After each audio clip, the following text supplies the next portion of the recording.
नमस्कार. न्यूज डंकामध्ये मी महेश विचारे आपल्या सगळ्यांचं मनपूर्वक स्वागत करतो. मित्रांनो, न्यूज डंकाच्या माध्यमातून आपण हिंदवी स्वराज अभियान ही चळवळ सुरू केलेली आहे आणि या चळवळीच्या अंतर्गत आपण छत्रपती शिवरायांच्या एकूणच इतिहासासंदर्भात वेगवेगळे त्यांचे पैलू जे आहेत ते आपण लोकांसमोर मांडण्याचा प्रयत्न करतोय. आणि याच्यामागचं कारण आपल्याला माहिती आहे की यंदाचं वर्ष जे आहे ते छत्रपती शिवरायांचा राज्याभिषेकाचं 350 वर्ष आहे. 350 वर्ष पूर्ण झालेली आहे. तर या निमित्ताने आपण या सगळ्या मुलाखती घेतोय आणि त्यातून हे सगळे पैलू जे आहेत ते लोकांसमोर मांडण्याचा प्रयत्न करतोय. आज आपण ज्या विषयावर बोलणार आहोत तो विषयसुद्धा अत्यंत महत्त्वाचा आहे आणि त्यासाठी आपल्यासोबत जे पाहुणे आहेत ते सुद्धा तेवढेच महत्त्वाचे आहेत. आपण सगळे त्यांच्या अभ्यासाविषयी जाणता, त्यांच्या संशोधनाविषयी जाणता असे ज्येष्ठ इतिहास संशोधक पांडुरंग बलकवडे आज आपल्यासोबत आहेत. त्यांच्याशी आपण संवाद साधणार आहोत. ते स्वतः भारत इतिहास संशोधक मंडळाचे सचिवसुद्धा आहेत. सरकारच्या वेगवेगळ्या समित्यांवर त्यांनी काम केलेलं आहे आणि त्या माध्यमातून आपलं जे इतिहासाबद्दलचा जो अभ्यास आहे, जे ज्ञान आहे त्याचा उपयोगसुद्धा महाराष्ट्राला झालेला आहे. त्यामुळे त्यांच्याशी आज संवाद साधूया आणि एक जो महत्त्वाचा विषय आहे छत्रपती शिवरायांशी संबंधित तो विषय म्हणजे शिवरायांनी आपल्या एकूणच स्वराज्य निर्मितीला एक सुराज्याची सुद्धा एक त्याला आपण म्हणू शकतो की सुराज्यामध्ये त्याचं रूपांतर केलं. केवळ स्वराज्य निर्मिती केली नाही तर त्याचं सुराज्यामध्ये रूपांतर केलं. आणि सुराज्य कसं निर्माण केलं तर त्यांनी वेगवेगळ्या क्षेत्रामध्ये केलेली क्रांती त्याला कारणीभूत ठरली. म्हणजे सामाजिक क्रांती केली, युद्धामध्ये तर क्रांती केलीच, पण त्याबरोबर सामाजिक क्रांती केली, अर्थक्रांती केली, कृषी क्रांती केली. या सगळीची ही जी क्रांतीची वेगळी रूपं आपण पाहतोय तर याचा पाया जो आहे हा छत्रपती शिवरायांनी घातलेला आहे आणि त्यामुळे त्यांचं महत्त्व जे आहे महाराष्ट्रा दृष्टीने हे खूप मोलाचं आहे. आणि म्हणून त्या विषयावर बोलण्यासाठी आज आपण पांडुरंग बलकवडे यांच्याशी संवाद साधणार आहोत. बलकवडेजी, खूप खूप स्वागत आहे न्यूज डंकामध्ये. नमस्कार. तर विषय खूप महत्त्वाचा आहे आणि तुम्ही त्यावर बोलणार आहात त्यामुळे ते अधिक लोकांना कुतूहल आहे आणि लोक त्यातून ते जाणून घेणार आहेत. तर छत्रपती शिवरायांची जेव्हा आपण इतिहासाचा आम्ही सुद्धा एक सर्वसामान्य लोक माणसं म्हणून आपण जेव्हा अभ्यास करतो किंवा वाचतो तेव्हा त्यांचं अष्टप्रधान मंडळ होतं, ते अष्टावधानी होते असं म्हटलं जातं. तर तसंच आता जो विषय आहे आपला तो अष्टक्रांतीचा आहे. बरोबर. तर ही सगळी जी क्रांती त्यांनी वेगवेगळ्या क्षेत्रात घडवली त्या अर्थाने लोक साधारणपणे बघत नाहीत. एक काही महत्त्वाचे प्रसंग आहेत त्याविषयी लोकांना माहिती असतं. अफजल खानाचा वध केला किंवा अमुक एखादा किल्ला जिंकून घेतला, ते काही प्रसंग आहेत त्यावरूनच आपण शिवाजी महाराजांना जोखत असतो. प्रत्यक्षामध्ये त्यांचं कार्य खूप विशाल आहे. तर याविषयी तुम्ही सांगा, म्हणजे एक पार्श्वभूमी सांगा आम्हाला अष्टक्रांतीची. आपल्या सगळ्यांना कल्पना आहे की छत्रपती शिवाजी महाराजांनी 17व्या शतकामध्ये या देशामध्ये प्रस्थापित असलेल्या अनेक शतकांच्या अनेक सत्तांशी संघर्ष करून, मग ती आदिलशाही असेल, कुतुबशाही असेल, दिल्लीमधली सगळ्यात भारतातली बलाढ्य मुघल सत्ता असेल, पश्चिम किनारपट्टीवर पोर्तुगीज असतील गोव्यामध्ये, आणि उत्तर फिरंगान म्हणजे ठाणे साष्टीपासून ते दीव दमणपर्यंत इंग्रज असतील, फ्रेंच, डच, जंजिरेकर सिद्धी, अशा अनेक प्रस्थापित अन्यायकारी सत्तांशी संघर्ष करून शिवाजी महाराजांनी इथे हिंदवी स्वराज्याची स्थापना केली. ही जशी त्यांची एक प्रकारची राज्यक्रांती आहे, तसंच शिवाजी महाराजांनी नुसतं स्वराज्य निर्माण केलं नाही तर त्या स्वराज्याला सुराज्य केलं. एक लोककल्याणकारी राज्य की जे आजच्या 21व्या शतकातील कोणत्याही लोकशाही राष्ट्राला, समाजाला आदर्श वाटावं असं एक जनकल्याणकारी राज्य शिवाजी महाराजांनी निर्माण केलं. हे कसं केलं? कोणत्या पातळीवरून केलं आणि म्हणूनच याला अनेक पातळ्यांवरून शिवाजी महाराजांनी हे कार्य करून आपलं ध्येय यशस्वी केलं. आणि म्हणूनच मी याला शिवाजी महाराजांची अष्टक्रांती असं त्याला एक नवं नामनिदान दिलेलं आहे.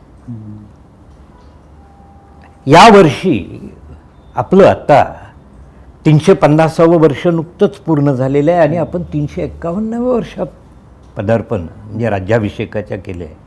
आणि त्या पार्श्वभूमीवर आपण हे समजून घेत आहे.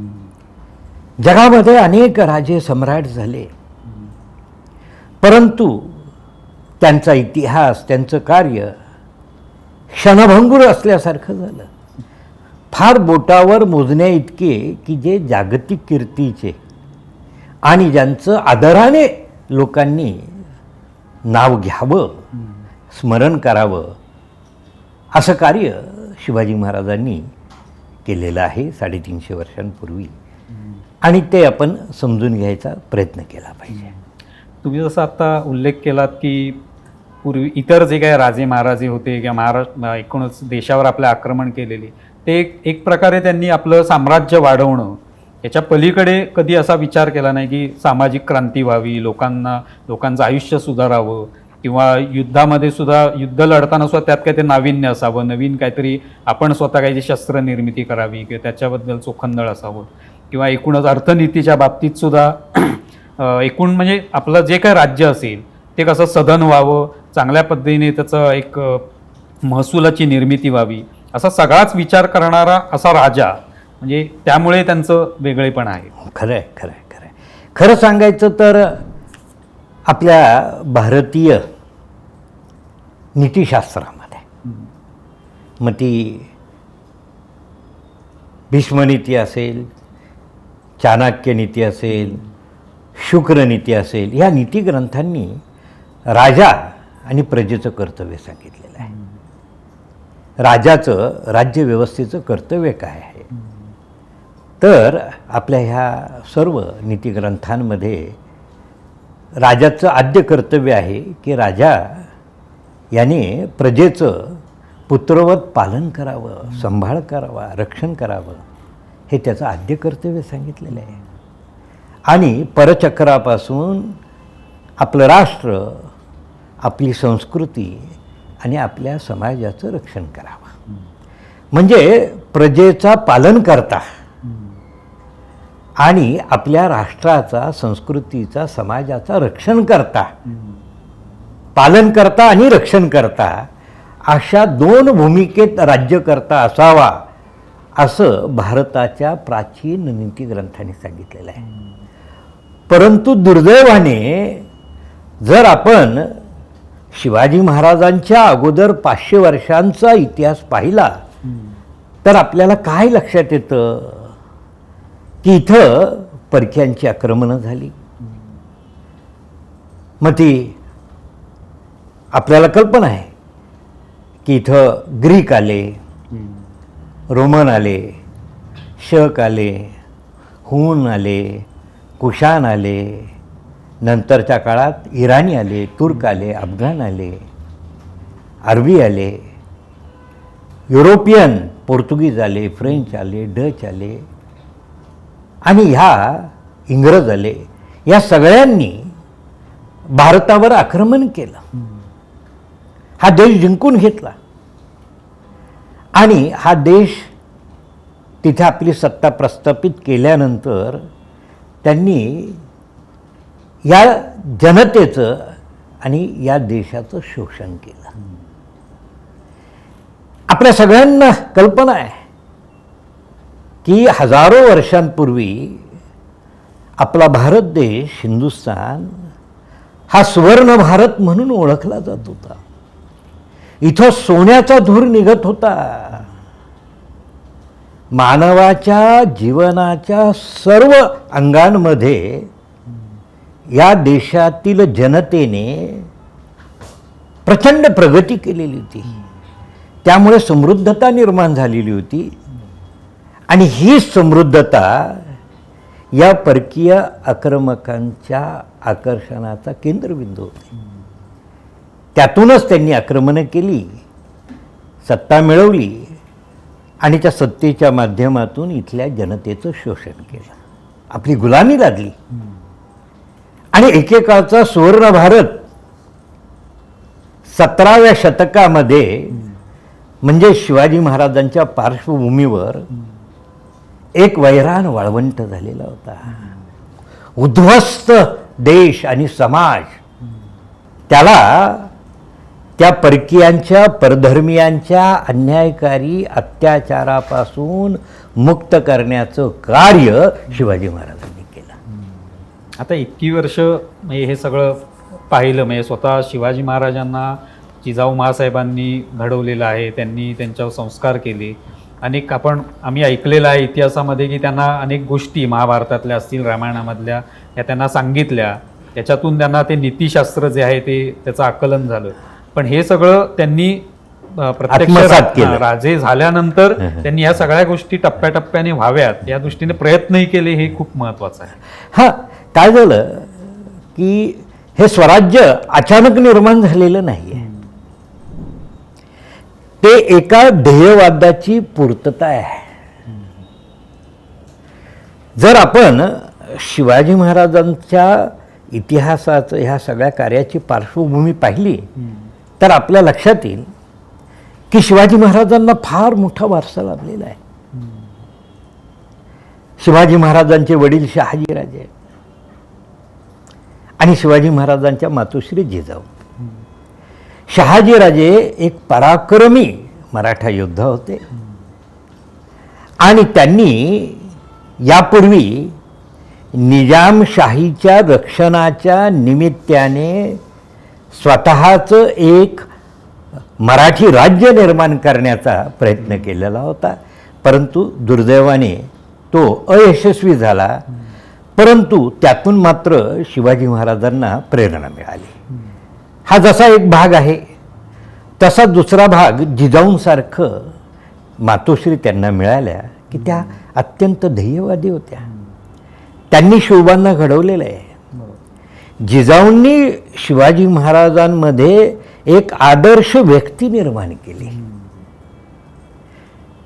त्यांनी अगदी लहान वयात त्यांना रामायण, महाभारत, उपनिषद, कृष्णनीती, भीष्मनीती, चाणक्यनीती, शुक्रनीती सांगितली आणि राज्यकर्ता त्याचं कर्तव्य त्याला सांगितलं. आणि त्यांच्यासमोर एक ध्येयवाद ठेवला की शिवबा, तुला शेकडो वर्षाच्या दास्यामध्ये, परकीयांच्या, परधर्मियांच्या, अन्यायकाऱ्यांच्या दास्यात अडकलेला हा हिंदुस्थान, ही मराठी मायभूमी तुला मुक्त करायची आहे. इथे हिंदवी स्वराज्य निर्माण करायचं आहे. परंतु स्वराज्य निर्माण करून तुला थांबायचं नाही, तर त्या स्वराज्यातल्या प्रजेला तुला सुखी समृद्ध करण्यासाठी तिला स्वराज्य करायचं आहे. म्हणून स्वराज्य ते सुराज्य हा ध्येयवाद त्यांच्यासमोर ठेवला आणि त्यातून शिवबा कार्य करतायत. शिवाजी महाराजांनी ही जी सुरुवात केली अगदी लहान असताना, मला वाटतं 12व्या अगदी वर्षापासून त्यांनी बरोबर. हे सगळं सुरुवात केलेली आहे. तर ही जी अष्टक्रांती तुम्ही म्हणताय, तर त्याच्यामधले कोणकोणत्या ह्या क्रांती आहेत त्यांचे सांगितलं. टप्पे सांगा. की बघा की ज्यावेळेस शहाजीराजांचा एक राज्य निर्माण करण्याचा प्रयत्न निजामशाहीच्या रक्षणाच्या तो अयशस्वी झाला आणि त्यांना 1637मध्ये आदिलशहाची चाकरी स्वीकारून दक्षिण भारतात कर्नाटकात जावं लागलं आणि तिथं त्यांनी बंगलोरपासून ते मद्रासपर्यंत म्हणजे चेन्नईपर्यंतचा भाग, जिंजीपर्यंतचा भाग जिंकून घेतला आणि नाममात्र आदिलशाहीचं वर्चस्व, परंतु स्वतःचं त्याच्यावर पूर्ण आधिपत्य असलेलं एक कर्नाटकामध्ये राज्य स्थापन केलं. त्यांची राजधानी बंगलोर होती आणि 1637 सालापासून शहाजीराजांबरोबर त्यांचं सगळं कुटुंब म्हणजेच जिजाबाई, दुसऱ्या पत्नी तुकाबाई, शहाजीराजांचे 3 पुत्र म्हणजे थोरले संभाजीराजे, शिवाजीराजे आणि धाकटे व्यंकोजी जे सावत्रबंधू होते, हे सगळे बंगलोरमध्ये राहत होते. एवढं मोठं तिथं एक राज्यच त्यांनी निर्माण केलेलं होतं शहाजीराजांनी. परंतु तरी देखील शहाजीराजांच्या मनात एक खंत होती की मी कर्नाटकात दक्षिण भारतात येऊन इथं संस्कृती रक्षण केलेली आहे, समाजाचंही संवर्धन करतो आहे, परंतु माझ्या महाराष्ट्र आणि माझ्या मराठी बांधवांना या परकीयांच्या दास्यातून, गुलामीतून कोण मुक्त करणार. आणि त्यांचं ते ध्येय साध्य करण्यासाठी त्यांच्या पत्नी जिजाऊ आपल्या 12 वर्षाच्या शोभांना घेऊन 1642 साली शहाजीराजांची महाराष्ट्रातली राजधानी म्हणू त्या आपल्या पुण्यनगरीमध्ये आल्या. 12 वर्षाच्या शोभांना घेऊन आल्या. आणि त्यावेळेस इथली अवस्था अशी होती की पूर्वी आदिलशाही सत्तेने पुण्यावर शहाजीराजांच्या जहागिरीवर आक्रमण करून संपूर्ण पुणे प्रांत, शहाजीराजांची जहागीर जाळून पोळून बेचिराख केलेली होती. आणि एवढंच नव्हे तर इथं गाढवाचा नांगर फिरून या भूमीला शापित केलेलं होतं आणि त्या पुण्यनगरीमध्ये कुणालाही घर बांधून वास्तव्य करता येणार नाही अशी आज्ञा दवंडी पेटवली होती.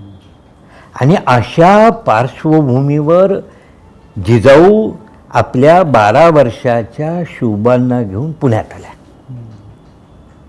पुण्यात आल्यानंतर त्यांनी पहिलं कार्य काय केलं असेल तर यवनांनी उद्ध्वस्त केलेल्या, जाळून बेचिराख केलेल्या, गाढवाचा नांगर फिरून शापित केलेल्या पुण्यामध्ये 12 वर्षाच्या शोभांच्या हस्ते सोन्याचा नांगर फिरून या भूमीला पवित्र केलं, लोकांना अभय दिलं आणि पुन्हा एकदा ही पुण्यनगरीची पुनर्वसाहत करण्याचं कार्य सुरू केलं.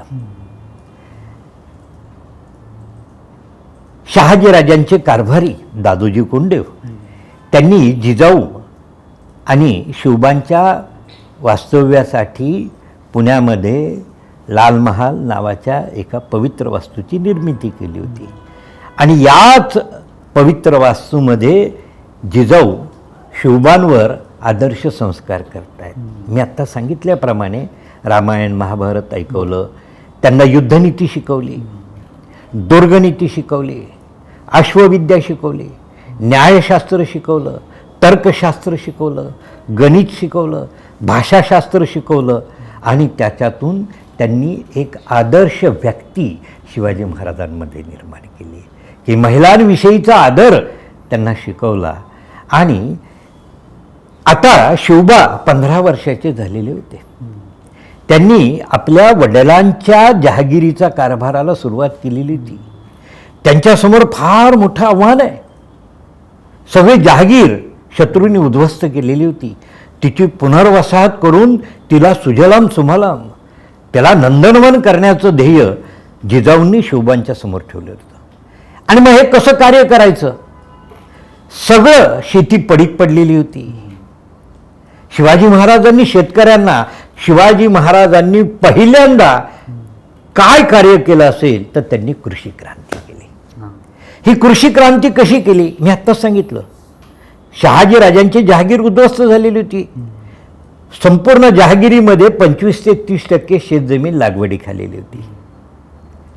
त्यामुळे शेतकऱ्यावर अवलंबून असलेला 18 पगड जातीचा समाजही अगदी दुरावस्थेला होता. आणि मग शिवाजी महाराजांनी पहिलं कार्य केलं की ह्या सगळ्या शेतीची पुनर्वसाहत करायचं कार्य त्यांनी हाती घेतलं. शेतकऱ्यांना आवाहन केलं. पाटील, कुलकर्णी, देशमुख, देशपांडे की जे लोकप्रतिनिधी होते त्यांनाही आवाहन केलं की आपण पुन्हा ह्या जमिनीची पुनर्वसाहत. त्या बिचाऱ्यांनी दुःख सांगितलं. शेतकऱ्यांनी 15 वर्षाच्या शोभांच्या समोर आपलं दुःख मांडलं की बाबा रे, आज आमची अशी अवस्था आहे, आमच्या दावणीला बैलजोडी नाही, आमच्याकडं शेतीसाठी लागणारे अवजारं नाही, आमच्याकडं शेतीत पेरण्यासाठी लागणारं योग्य दर्जाचं बियाणं नाही, एवढंच नव्हे तर आज आमच्या पोटाला अन्न नाही. दिवसभर कुठेतरी राबायचं 12 तास, शेरभर धान्य विकत घ्यायचं आणि संध्याकाळी अर्धपोटी झोपायचं कुटुंबासह. ही आज आमची स्थिती आहे. अंगावर वस्त्र नाही, राहायला घर नाही, पोटाला अन्न नाही. आणि मग हे कसं कार्य करायचं? शिवाजी महाराजांनी सांगितलं, काळजी करू नका. माझ्या वडिलांनी पुण्याला येताना मला काही धन दिलेलं आहे, आपण ते ह्या सत्कार्यासाठी लावू. आणि शिवाजी महाराजांनी जाहीर केलं की ज्या शेतकऱ्याच्या दावणीला बैलजोडी नाही त्याला बैलजोडी दिली जाईल. ज्याच्याकडे शेतीसाठी लागणारी अवजारं नाहीत त्याला मोफत अवजारं मिळतील. ज्याच्याकडं बियाणं नाही त्याला बियाणं मिळेल. आणि इथंच हा राजा थांबला नाही. ज्याच्या पोटाला अन्न नाही त्याला 6 महिने पुरेल एवढं 2 खंडी धान्य दिलं जाईल. कारण की शेतामध्ये पीक पेरल्यानंतर 4 महिन्यानंतर शेतातलं पीक घरामध्ये येतं. 4 महिने खायचं काय, तोही प्रश्न शिवाजीराजांनी सोडवला. 6 महिन्याची बेगमी केली. एवढंच नव्हे तर माझ्या वडिलांच्या जहागिरीमध्ये एकही व्यक्ती संध्याकाळी उपाशी झोपणार नाही अशी व्यवस्था निर्माण केली. आणि शेतकरी कामाला जुंपला, सगळ्या समस्या मिटल्या. पण याही पुढे जाऊन शिवाजी महाराजांनी आणखी एक मोठं कार्य केलं. कारण की पडीक पडलेली शेती लागवडीखाली आणण्यासाठी शेतकऱ्याला अपार कष्ट पडतात.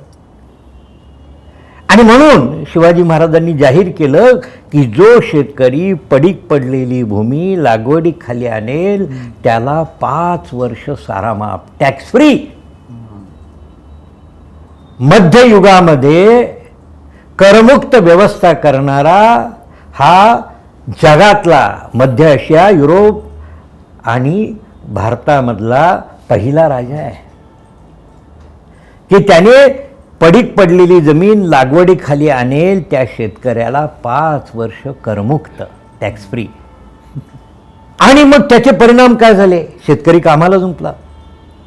पहिल्या वर्षी 10%, दुसऱ्या वर्षी 10% करत 5व्या वर्षी शहाजी राजांच्या जहागिरीतली 100% शेतजमीन लागवडीखाली आली. म्हणजे शिवाजी महाराजांनी हे कार्य हाती घेतलं त्यावेळेस त्या जहागिरीतली फक्त 25 ते 30% शेतजमीन लागवडीखाली होती, ती त्यांनी 100% आणली. त्याचा परिणाम काय झाला बघा. अर्थक्रांती घडली शिवाजी महाराजांची. ज्या जहागिरीमध्ये फक्त 30% राष्ट्रीय उत्पादन ज्याला म्हणू आपण, त्या जहागिरीचं उत्पादन 30% होतं, ते शिवाजी महाराजांनी 100% केलं. त्यामुळे शेतकरी समृद्ध झाला. कालपर्यंत पोटाला अन्न नाही त्या शेतकऱ्याच्या घरामध्ये धान्याच्या राशीच्या पोती भरून व्हायची. शेतकरी समृद्ध झाला. आता त्याच्यातून शेतकरी समृद्ध झाला, राज्याचं उत्पादन वाढलं, त्याच्यामुळे त्यांच्या जहागिरीचं उत्पादन. आणि अशा पद्धतीने शिवाजी महाराजांनी 5व्या वर्षी शेतकऱ्यांना आवाहन केलं की बाबा रे, आपल्या भीष्मनीती, चाणक्यनीती, शुक्रनीतीमध्ये जे मगाशी मी सांगितलं की राजाचं आणि प्रजेचं कर्तव्य, राजाचं पहिलं कर्तव्य की राजाने प्रजेला आपलं पुत्र मानून प्रजेचा सांभाळ करावा, त्याला सुखी समृद्ध करावं. राजाचं दुसरं कर्तव्य की ज्यावेळेस परचक्र, परकीयाचं आक्रमण होईल त्यावेळेस आपलं राष्ट्र, आपली संस्कृती आणि आपल्या समाजाचं रक्षण करावं. यासाठी सैन्य दल लागतं आणि कुठलंही राज्य त्यासाठी प्रशासन असावं लागतं, ते प्रशासन द्यायचं आहे. आणि यासाठी प्रजेने राजाच्या या कार्यासाठी आपल्या उत्पन्नाच्या 1/3 म्हणजे किती 33% कर द्यावा, हे नीती ग्रंथांनी सांगितलं. परंतु दुर्दैवाने त्या काळामध्ये संपूर्ण भारतातले राज्यकर्ते, मग ते मुघल असतील, आदिलशाही असेल, कुतुबशाही असेल, निजाम असतील, पोर्तुगीज असतील, इंग्रज असतील, प्रजेच्या उत्पन्नाच्या 50 ते 60% सारा वसूल करते. किती? 50 ते 60 म्हणजे 50% सारा आणि 15% ते 16% जिजिया कर. 66% कर शिवाजी महाराजांनी तो कर फक्त निम्मा केला, 33%. आता निम्मा कर करून अर्थक्रांती कशी करतात बघा, घडवतात. याला शिवाजी महाराज आपल्या समोर, आजच्या राज्यकर्त्यांसमोर असलं पाहिजे की प्रजेचं आणि राष्ट्राचं उत्पादन वाढवावं. ते एवढं वाढवावं की कर निम्मा केला तरी राज्याचा कोश भरता येईल. शिवाजी त्याकडे वळण्यापूर्वी म्हणजे तुम्ही अर्थक्रांतीबद्दल सांगालच. आता हा जो सगळा शेतकऱ्यांमध्ये एक प्रकारचा विश्वास त्यांनी निर्माण केला, जे तुम्ही सुरुवातीलाच म्हणालात की एवढ्या परकीय आक्रमणांमुळे सगळ्यांमधला एक आत्मविश्वास निघून गेला होता, एक निराशेचं वातावरण सगळ्यांमध्ये होतं.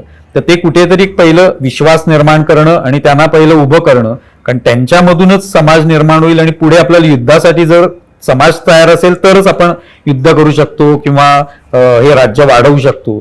तर तो आत्मविश्वास त्यामुळे निर्माण झालेला असं दिसतं. सांगतो ना. आता बघा, म्हणजे पहिल्यांदा काय झालं, शेतकरी समृद्ध झाला. शेतकरी समृद्ध झाल्यामुळे त्यांच्या जहागिरीचं उत्पादन वाढलं. कालपर्यंत इथं असलेला निजामशाह आदिलशाह 65-60% वसूल करूनही, आता बघा मी एक छोटस उदाहरण देतो. मी उदाहरण फार कमी देतो पण यातलं देतो की बघा, ज्या पुण्यामध्ये 1000 एकर जमीन आहे, पूर्वीच्या अन्याय अत्याचारामुळे त्या राज्यकर्त्यांच्या फक्त 300 ते 400 एकर जमीन लागवडीखाली 600 एकर पडीक पडलेली होती. त्या 300 एकरामध्ये 300 पोती धान्य पिकतं.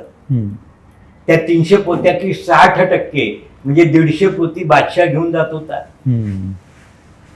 आणि फक्त 150 पोत्यात पोट भरत होती जनता.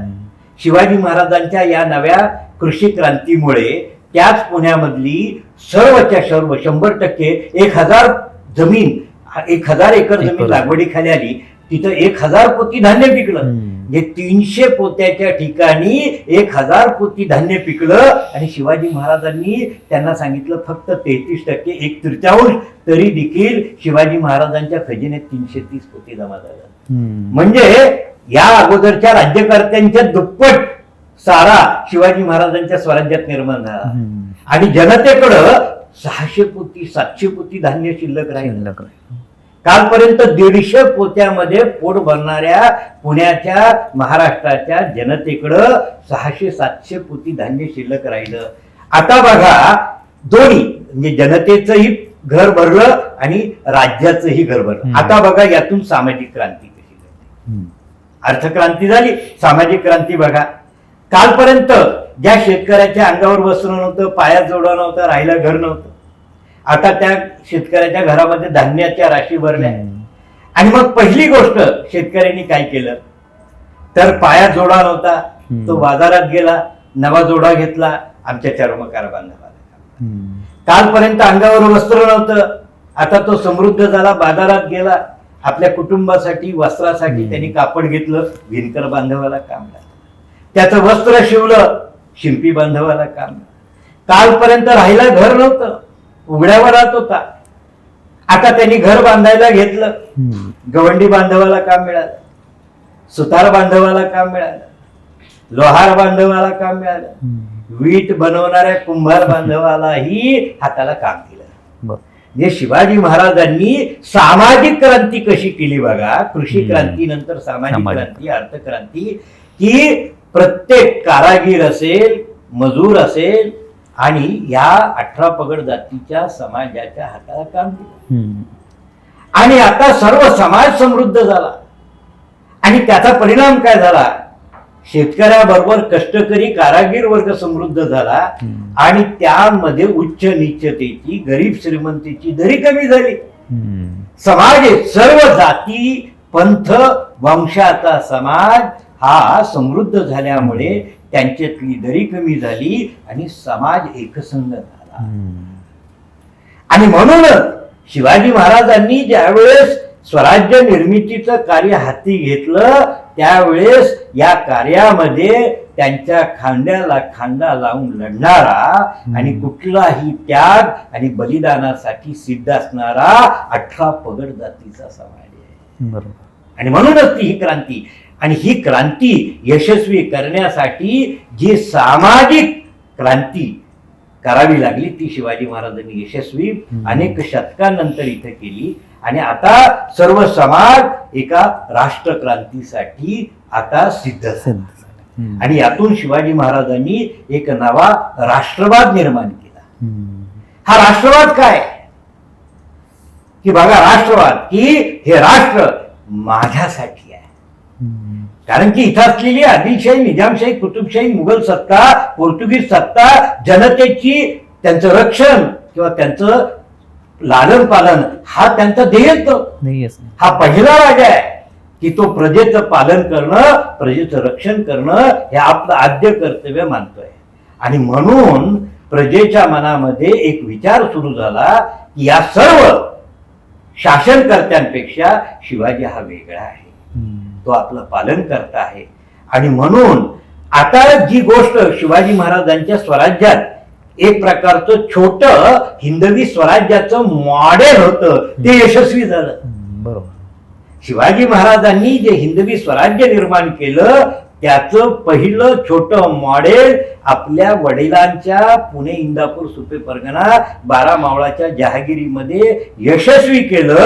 आणि त्या पुढे जाऊन जे नवं मॉडेल स्वराज्य निर्मितीचं झालं ते कसं झालं आपण पाहू. की आता बघा, त्या शहाजी राजांच्या जहागिरीला लागून जो प्रदेश होता आदिलशाहीच्या ताब्यात, मोगलांच्या ताब्यात, तिथली प्रजा शिवाजी राजाकडे आली आणि ती म्हणायला लागली की बाबा रे, तू तुमच्या वडिलांच्या जहागिरीमध्ये तुझ्या राज्यात जसं सगळ्या प्रजेला सुखी केलंय तसं आम्हालाही कर. मग शिवाजी राजा म्हटला की बाबा रे, तुम्हाला स्वातंत्र्य करावं लागेल, तुम्हाला आदिलशाहीच्या, मुघलांच्या, सिद्धीच्या त्या अन्यायकारी राज्यापासून तुम्हाला मुक्त करावं लागेल. म्हणजे आपल्याला एक नवं राज्य निर्माण करावं लागेल. आणि मग हे करण्यासाठी तुम्हाला माझ्या खांद्याला खांदा लावून लढावं लागेल, मला साथ द्यावं लागेल.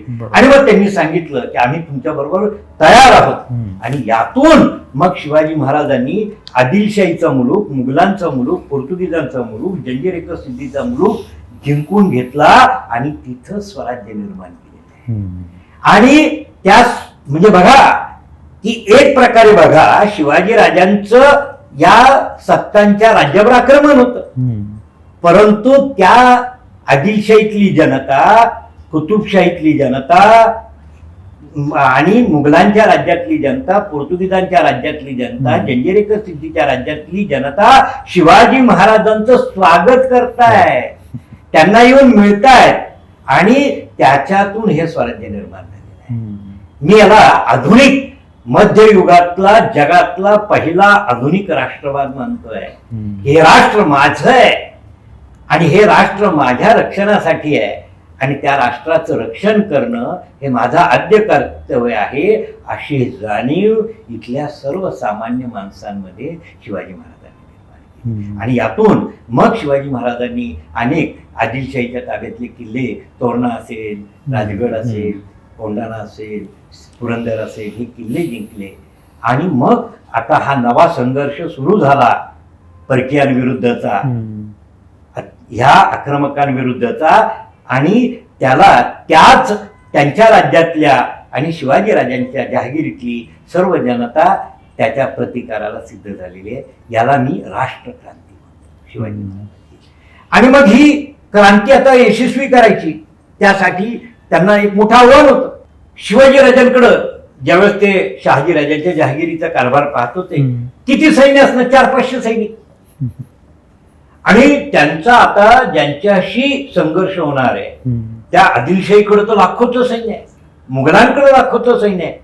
म्हणजे एका बाजूला कित्येक लाखाचं सैन्य आणि एका बाजूला काही हजाराचं सैन्य आहे. हे आव्हान शिवाजी महाराजांच्या समोर आहे. आणि मग हे कसं पेलवायचं बघा तुम्ही. शिवाजी महाराजांच्या संघर्षाला पहिलं आक्रमण झालं त्या आदिलशाहीचं 1648 साली फत्तेखान शिवाजी महाराजांकडून चालवला. त्याच्याकडं सैन्य होतं 20,000 आणि शिवाजी महाराजांकडे होतं 1,000. 20 पट सैन्य शत्रूचं. आणि मग हा लढा यशस्वी कसा करायचा. अफजल खानाचं आक्रमण झालं, 40,000 सैन्य. शिवाजी महाराजांकडे 2000 सैन्य. बघा ना, हा किती विषम लढा आहे. बरोबर. इथं मुघलांच्या वतीने झालेलं पहिलं आक्रमण, शाहिस्ते खान 1,00,000चं सैन्य, शिवाजी महाराजांकडे 5,000 सैन्य, 20 पट सैन्य आहे शत्रूचं. आणि हा लढा यशस्वी कसा करायचा. आणि मग शिवाजी महाराजांनी भारताच्या परंपरागत युद्धशास्त्राचा अभ्यास केला आणि मग एक नवं युद्धशास्त्र विकसित केलं. काय युद्धशास्त्र? गनिमी कावा. आणि मग हे गनिमी कावा म्हणजे काय, त्याची सूत्र काय, आणि त्याचबरोबर त्यांनी दुर्ग क्रांती केली, ज्याला युद्धशास्त्राची क्रांती म्हणजे आपण त्याला गनिमी कावा म्हणतो. आणि दुसरी क्रांती दुर्ग क्रांती, म्हणजे गडकोट आणि किल्ले यांच्या सहाय्याने आपला लढा यशस्वी करायचा. आता ह्या 2 पातळ्या. आता आपण पहिल्यांदा युद्धशास्त्राची क्रांती, की आता बघा, शत्रू सैन्य घेऊन आला की आपलं परंपरागत युद्ध काय, की शत्रूने आव्हान दिल्यानंतर त्याच्याशी लढायचं उघड्या मैदानात. एका बाजूला जर 40,000 सैन्य असेल आणि एका बाजूला 1,000 असेल तर पराभव कुणाचा होणार निश्चित आहे. आणि म्हणून मग शिवाजी महाराजांनी जे नवं युद्धशास्त्र, ज्याला गनिमी कावा, कमीत कमी सैन्य, कमीत कमी मनुष्यबळ, कमीत कमी साधन सामुग्री आणि कमीत कमी पैसा असतानाही युद्ध विजयी करायचं. आता यासाठी शिवाजी महाराजांना समोर एक मोठं आव्हान होतं. हे आव्हान काय होतं बरं का, कारण की अनेक शतकं आपल्यावर परकीयांनी आक्रमण केली आणि या लढ्यामध्ये आपल्या पूर्वजांनी अनेक वेळा संघर्ष केला, परंतु शत्रूची सैन्य इतकी लाखांची असायची की भारतीयांच्याकडं सैन्य किती, 5,000 10,000, प्रत्येकजण आपापला लढा स्वतंत्र लढतोय. इथं छोटे छोटे राज्य करतायत आणि आक्रमण करणारे तर कित्येक लाखाचं सैन्य घेऊन एकत्रित आलेले आहेत. आणि या लढ्यामध्ये या छोट्या छोटे राज्ये 5,000 10,000 2,000चं सैन्य घेऊन कसे यशस्वी होणार. आणि म्हणून ते पराभूत झाले. आणि अनेक शतकं सातत्याने होणाऱ्या पराभवामुळे भारतीयांमध्ये एक प्रचंड निराशा पसरलेली होती की आपण कधीही यशस्वी होणार नाही, या परकीय आक्रमकांशी आम्ही कधीही यशस्वी होणार नाही, आमचा पराभव निश्चितच आहे.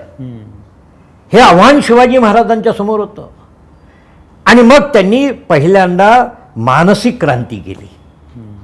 आपल्या इथल्या समाजाला सांगितलं, आपल्या बांधवांना, की बाबा रे, हा आक्रमणकारी कितीही अन्यायी आणि शक्तिशाली असला तरी त्याच्याशी लढणं हे आपलं आद्य कर्तव्य आहे. आणि हा लढा यशस्वी करायचा आहे, विजयासाठी लढायचं आहे. नुसतं लढण्यासाठी लढणं नाही तर विजयासाठी लढायचं आहे. आणि लढणं हे आपलं आद्य कर्तव्य आहे. म्हणजे पहिल्यांदा आपल्या प्रजेला त्यांनी संघर्षासाठी, युद्धासाठी त्यांची मानसिक भूमिका निर्माण केली, त्यांना सिद्ध केलं आणि लढायचं ते विजयासाठी. आणि मग त्यांनी की गनिमी काव्याचं मुख्य सूत्र काय, की मी माझ्या अनुकूल ठिकाणी आणि माझ्या अनुकूल वेळेस लढणार. अफजल खानाची स्वारी आल्यानंतर शिवाजी महाराजांनी विचार केला की उघड्या मैदानात मी एवढ्याच्या शत्रूच्या बलस्थानाप्रमाणे लढू शकत नाही, म्हणून शिवाजी महाराजांनी त्या दुर्गम जावळीचा आश्रय घेतला. त्या सह्याद्रीला आपलं सेनापती केलं. शिवाजी महाराजांच्या गनिमी काव्याचं मुख्य सूत्र काय, की आपल्या महाराष्ट्र, आपण भाग्यवान आहोत की आपल्याला सह्याद्रीसारखा दुर्गम प्रदेश लाभलेला आहे. आणि त्या दुर्गम सह्याद्री आणि त्यातल्या गडकोटांचं साह्य घ्यावं लागेल. इथल्या मावळ्यांमध्ये स्वातंत्र्याची भक्ती आणि प्रेम निर्माण करून त्यांना कुठल्याही संघर्षासाठी उभं केलं, दोन्ही लढाई यशस्वी केले. आणि मग आता शत्रूने आव्हान केलं म्हणून उघड्या मैदानात लढलो तर आपण कधीही यशस्वी होणार नाही. दुसरं की आपण आपल्या सोयीनुसार आणि आपल्या सोयीच्या ठिकाणी. आणि म्हणून शिवाजी महाराजांनी अफजल खानाशी लढण्यासाठी युद्धभूमीची निवड स्वतः केली आणि युद्धाची वेळ देखील स्वतः ठरवली. हे शिवाजी महाराजांचं वेगळेपण आहे. आणि छापामार तंत्र, शत्रू बेसावत असताना प्रचंड शत्रूवर कमीत कमी सैन्यानंतर अचानक हल्ला करायचा आणि शत्रू सावध होऊन लढायला सिद्ध होण्या अगोदर निघून जायचा. आणि अशा पद्धतीने शिवाजी महाराजांनी युद्धशास्त्रात गनिमी कावा नावाची दुर्गक्रांती यशस्वी करून त्यांनी हा लढा यशस्वी केला. त्यांनी पडीक पडलेले किल्ले की जे आदिलशाही निजामशाहीमध्ये होते त्यांना त्याचं महत्त्व वाटत नव्हतं, असेच पडलेले किल्ले शिवाजी महाराजांनी त्यांची पुनर्बांधणी केली आणि याच गडकोटांच्या दुर्गांच्या किल्ल्यांच्या सहाय्याने हिंदवी स्वराज्याचं स्वप्न साकार केलं. जर आपण गडकोटांचा इतिहास पाहिला तर त्या प्रत्येक किल्ल्याच्या कुशीमध्ये त्या किल्ल्यावर त्या किल्ल्यासाठी फार मोठा संघर्ष, एक अद्वितीय इतिहास आपल्याला झालेला. सिंहगड म्हटला की आपल्याला तानाजी मालुसऱ्यांचं स्मरत, पुरंदर म्हटलं की मुरारबाजीचं येतं आणि पन्हाळा विशाळगड म्हटलं की आपल्याला शिवाकाशीत आणि बाजीप्रभूंचा इतिहास स्मरण होतं. आणि अशा पद्धतीने प्रत्येक गडकोटाला एक नवा इतिहास देण्याचं कार्य शिवाजी महाराजांनी करून हा लढा यशस्वी केला, ही युद्धक्रांती यशस्वी केली, हा लढा यशस्वी केला. मला एक या निमित्तानं विचारावं असं वाटतं की हे सगळं करत असताना म्हणजे सुरुवात त्यांनी शेतकऱ्यांपासून केली, त्यांच्यामध्ये एक आत्मविश्वास निर्माण केला, अर्थनिर्मिती केली, अर्थक्रांती केलेली आहे. या सगळ्यामध्ये एक शिस्त खूप आवश्यक असते, कारण ती असेल तर ती क्रांती यशस्वी होईल. काही काळासाठी होईल, नंतर मग सोडून दिलं असं चालणार नाही. चालढकल करणं जे आहे ते अंगाशी येऊ शकतं. मग ही जी शिस्त आहे ती किती महत्त्वाची होती या सगळ्या आत्तापर्यंतच्या प्रवासानं? शिवाजी महाराजांचं त्यांनी प्रत्येक व्यक्तीची जडणघडण केलेली आहे. त्यांच्यामध्ये देशभक्ती आणि कार्यकर्तृत्व. शिवाजी महाराजांना व्यक्तीची उत्तम पारख होती. त्यांनी कोणत्याही कार्यासाठी एका अचूक व्यक्तीची निवड केलेली पाहायला मिळते आणि त्यासाठी 18 पगड जातीच्या समाजाचा अगदी पुरेपूर उपयोग करून घेतलेला आहे. आता बघा, अफजल खानाच्या भेटीला जाताना शिवाजी महाराजांनी किती अभ्यास केला की अफजल खानाचा मुख्य अंगरक्षक बडा सय्यद हा दानपट्ट्यात निपुण आहे आणि म्हणून त्याला प्रत्युत्तर देण्यासाठी त्यांनी जीवा महालेची निवड केली. एक तरुण, मिसरूट न फुटलेला तरुण, परंतु तो दानपट्ट्यात निपुण आहे, अशा त्या जीवा महाले एका न्हाव्याच्या मुलाची निवड केली. आणि जर तो इतिहास वाचल्यानंतर लक्षात येतं, होता जीवा म्हणून वाचला शिवा. अफजल खानाचा वध केल्यानंतर शिवाजी महाराजांवर जो ताण पडला होता, त्या क्षणी अफजल खानाचा अंगरक्षक शिवाजी महाराजांच्या रोखाने दानपट्ट्याचं पातं घेऊन अगदी हल्ला करणार, फ्रॅक्शन ऑफ सेकंदामध्ये शिवाजी महाराजांचा अंगरक्षक जीवा महाले त्या सय्यद बंडाचा हात आकाशात छाटतो. आणि मग जर जीवा महाले तिथं नसता तर काय घडलं असतं? आणि मग शिवाजी महाराजांची शिस्त, त्यांची व्यक्तीची पारख आपल्याला कळली. शिवाजी महाराज आणखी त्यांच्यासमोर एक मोठं आव्हान होतं. शिवाजी महाराजांनी, मी मगाशी सांगितलं, भयमुक्त समाज निर्माण केला, समाजासमोरचं भय दूर केलं आणि आपलं राष्ट्र, आपली संस्कृती, आपल्या समाजाच्या रक्षणासाठी समाजाला भयमुक्त करून कोणत्याही संघर्षासाठी उभं केलं. शिवाजी महाराजांचं आणखी एक मोठं कार्य आहे की शिवाजी महाराजांनी भ्रष्टाचारमुक्त समाज निर्माण केला आणि प्रत्येक व्यक्तीला त्याच्या कर्तव्याची जाणीव दिली. शिवाजी महाराज प्रत्येक व्यक्तीला त्याच्या योग्यतेप्रमाणे पगार देत होते. आणि मग अशा वेळेस शिवाजी महाराजांची आज पत्र उपलब्ध आहेत, पत्र. मग तो आपला लष्करी अधिकारी असो किंवा मुलकी प्रशासकीय अधिकारी असो, शिवाजी महाराजांनी आपल्या सुभेदाराला पाठवलेलं पत्र, मुलकी अधिकाऱ्याला पाठवलेल्या पत्रात शिवाजी महाराजांचे विचार स्पष्ट होतात की बाबा रे, तुला मी भरपूर पगार देतो, अशा वेळेस प्रजेची सेवा करणं, आपल्या राष्ट्राची, आपल्या राज्याची सेवा करणं, आपल्या राज्याचं उत्पादन वाढवणं हे तुझं आद्य कर्तव्य आहे. कलेक्टरसारखं, मामलेदारासारख्या अधिकाऱ्याला पाठवलेलं पत्र. अशा वेळेस आपल्या शेतकऱ्यांच्या भाजीच्या देठाचीही अपेक्षा करता कामा नये. भाजी तर सोडावं, भाजीचा देठ देखील तुझी त्याचा अधिकार नसताना मिळवण्याचा प्रयत्न केला तर तुला मी कठोर शासन करेन. असा धाक शिवाजी महाराजांनी निर्माण केला आहे. अशा पद्धतीने भ्रष्टाचारमुक्त समाज निर्माण केला. प्रत्येक व्यक्तीला योग्य दाम दिलं, भाडं दिलं, पगार दिला. आणि तसंच शिवाजी महाराजांनी, तुम्ही जो म्हटलात तो फार मुद्दा, शिस्तबद्ध समाज. शिवाजी महाराजांनी आपल्या घोडदळाच्या सेनापतीला, पागेच्या सरदाराला पाठवलेलं पत्र आहे. आणि त्यामध्ये त्यांनी पाठवलेलं आणि त्यांना जे आज्ञापत्र पाठवलं त्यातून शिवाजी महाराजांचे विचार व्यक्त होतात. ते सांगतात, बाबा रे, की तुझ्याजवळ जे काही घोडदळ आहे त्या घोडदळासाठी 12 महिने पुरेल आणि उरेल एवढं धान्य, चारा, गवत मी दिलेलं आहे. अशा वेळेस तू त्याचं गरजेपेक्षा जास्त वापर केला आणि ते संपून टाकलं तर ऐन सुगीच्या वेळेस तुला चारा मिळणार नाही, धान्य मिळणार नाही, भाजीपाला मिळणार नाही, वस्तू मिळणार नाही. आणि मग तू जनतेत जाशील, लोकांकडे जाऊन त्याची मागणी करशील, तुझे सैनिक जाऊन ते लुटून आणतील आणि मग लोकांच्या मनात भावना निर्माण होईल की यांच्या परीस मुघल बरे. जे मुघलांनी केलं असं आपल्याला करायचं नाही आहे. आपल्याला जनतेकडून कोणतीही म्हणजे सुतळीचा तोडा देखील आपण विकत घेतला पाहिजे, योग्य दाम देऊन घेतला. जनतेकडून जर तुझ्या जनावरांसाठी चारा लागला, पोटासाठी अन्न लागलं, भाजीपाला लागला, तर त्या शेतकऱ्यांना योग्य तो, व्यापाऱ्याला योग्य ते दाम देऊन तो विकत घे, अशी आज्ञा केलेली आहे. आणि याचबरोबर ते काय सांगतात की रात्री झोपताना त्या आपल्या पागेमध्ये जे काही दिवे असतील तेलाचे ते विझून झोपा. जर एखादा दिवा रात्रीच्या वेळेस चालू राहिला आणि त्याच वेळेस एखादा उंदीर त्या तेलाच्या आशेने तिथं आला, त्यांनी ती वाद घेतली तर संपूर्ण त्या आपल्या तळाला आग लागू शकेल. केवढी काळजी! एखादा राजा इतकी बारीक सारीक काळजी घेतो. आणि म्हणून ते सांगतात की रात्री झोपताना प्रत्येकाने आपल्या तळावरचा प्रत्येक दिवा विझवून झोपलं पाहिजे. आवश्यक तिकडं प्रकाशासाठी तुम्ही ठेवा, परंतु त्यासाठी काळजी घ्या, हे सांगणारा राजा आहे.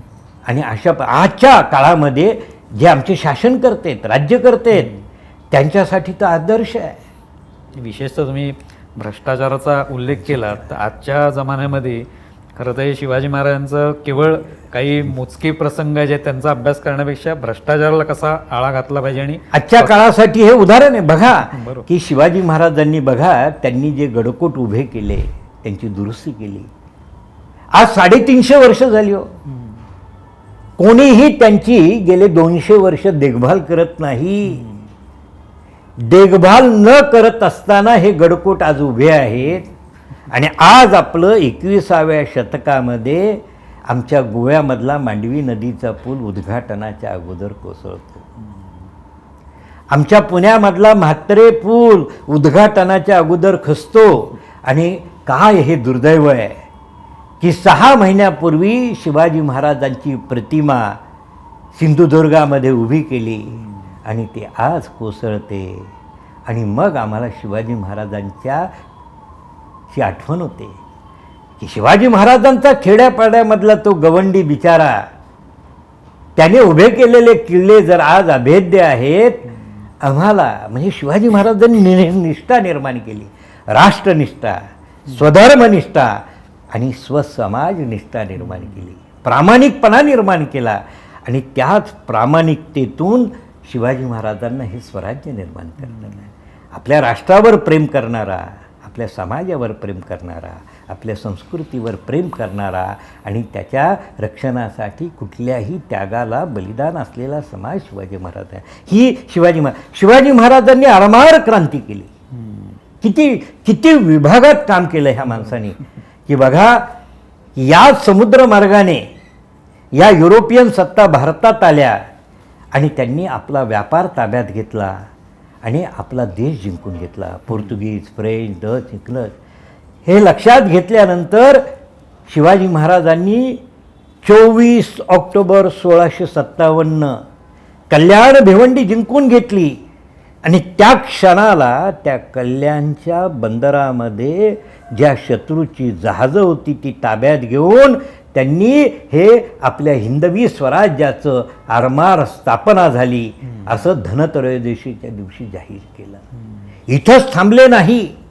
शिवाजी महाराजांनी एक आधुनिक पद्धतीचं आरमार निर्माण केलं. शिवाजी महाराजांच्या अगोदर 300 वर्ष आपल्या देशातल्या एकाही शासनकर्त्याला असं वाटलं नाही की देशाच्या सागरी सीमांचं रक्षण करण्यासाठी आपल्याला एक सशक्त आरमार निर्माण करावं लागेल. कोणीही यावं आणि हा देश जिंकून घ्यावा. तुम्हाला आश्चर्य वाटेल, संपूर्ण हिंदुस्थानचा मुख्य राज्यकर्ता, मुघल राज्यकर्ता म्हणजे मुघल बादशाह, त्यालाही मक्केला जाण्यासाठी जहाजातून पोर्तुगीजांचं कार्तास परवाना घ्यावा लागत होता. हे दुर्दैव आहे. या उलट शिवाजी महाराजांनी या युरोपियन सत्तांना अद्दल घडवली आणि स्वतःचे परवाने उभे केले. आपलं सशक्त आरमार निर्माण, त्याला मी आरमार क्रांती, सागरी क्रांती म्हणतो. शिवाजी महाराजांनी इथं आपलं जे परंपरागत नौकानयनशास्त्र, जहाज बांधणी शास्त्र तर अवगत केलंच, परंतु युरोपियन ज्या आधुनिक त्यांचं शास्त्र होतं तेही आत्मसात केलं.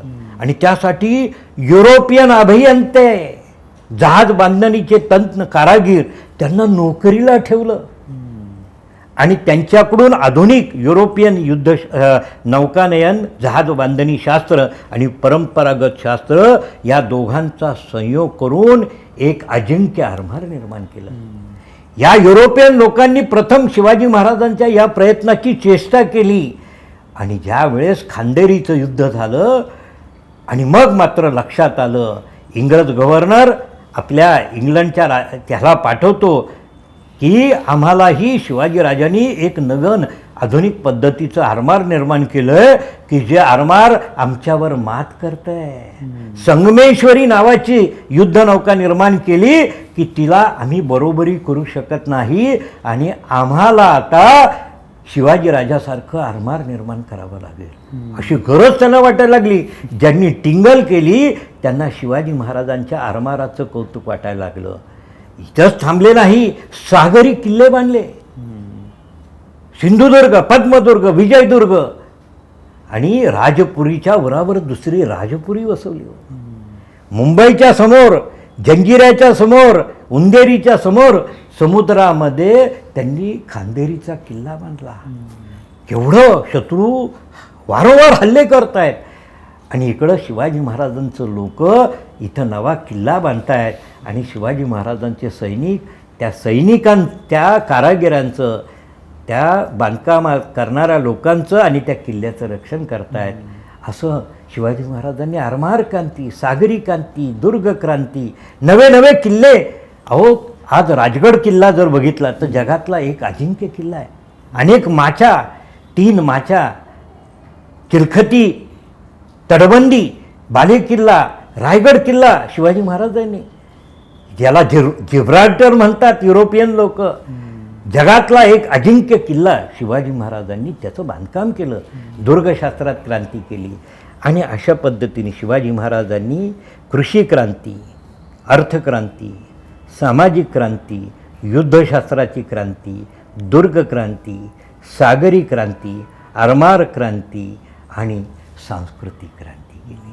पण त्यापूर्वी मी आरमार क्रांतीबद्दल तुम्ही आता बोलत होतात, तर जसं त्यांनी ही सगळी जहाज निर्मिती केली किंवा आपले सागर किनारे सुरक्षित ठेवण्याचा प्रयत्न केला, तसंच व्यापारासाठी सुद्धा त्याचा उपयोग झाला असेल की जेणेकरून आपण निश्चित तुम्हाला आश्चर्य वाटेल की भारतीय राज्यकर्त्यांची परिस्थिती अशी होती, सगळा व्यापार युरोपियन राज्यकर्त्यांच्या ताब्यात होता. पोर्तुगीज, फ्रेंच, इंग्रज, डच.